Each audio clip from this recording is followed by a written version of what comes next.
नमस्कार दोस्तों। आज हम सुनने वाले हैं जया एकादशी की पवित्र कथा, जिसे सुनकर आपके जीवन में भगवान विष्णु की कृपा और शांति आएगी।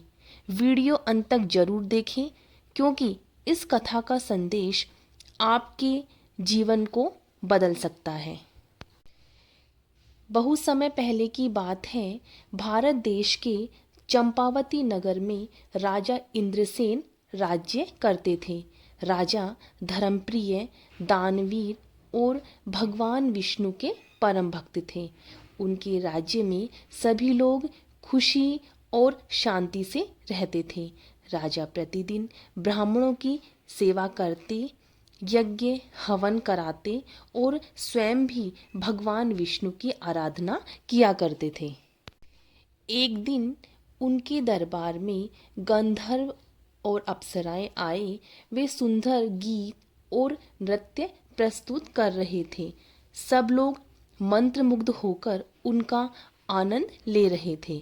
लेकिन नृत्य के दौरान अप्सरा का ध्यान अपने पति से भटक गया और उसके गीत की पंक्तियां भूल गई। यह देखकर राजा इंद्रसेन क्रोधित हो गए। राजा ने बिना सोचे समझे गंधर्व और अप्सराओं को श्राप दे दिया। श्राप के कारण दोनों तुरंत पृथ्वी पर गिर पड़े और भयंकर रूप वाले राक्षस बन गए। वे हिमालय की पहाड़ियों में रहने लगे। वर्षों तक वे दुख और पाप में जीवन व्यतीत करते रहे।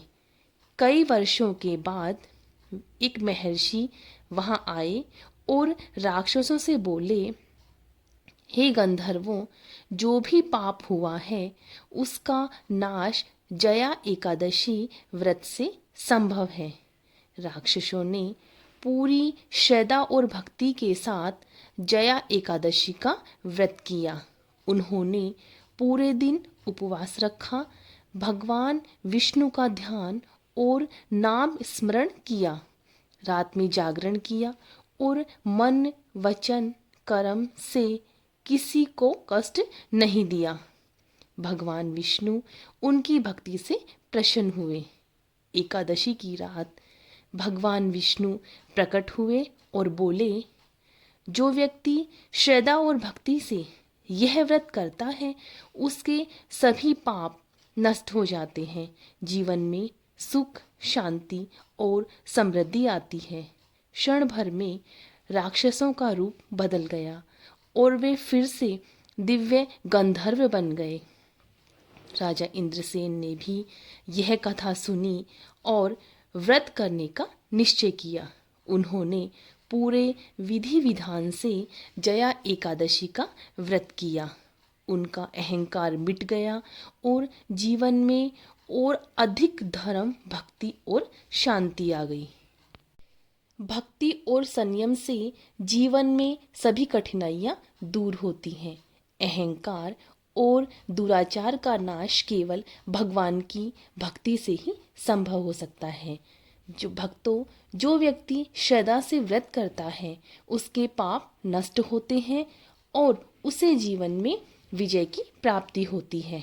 जया एकादशी का व्रत केवल पूजा और उपवास नहीं है, यह मन को शुद्ध करके पापों से मुक्ति पाने और भगवान विष्णु की कृपा पाने का सबसे बड़ा माध्यम है।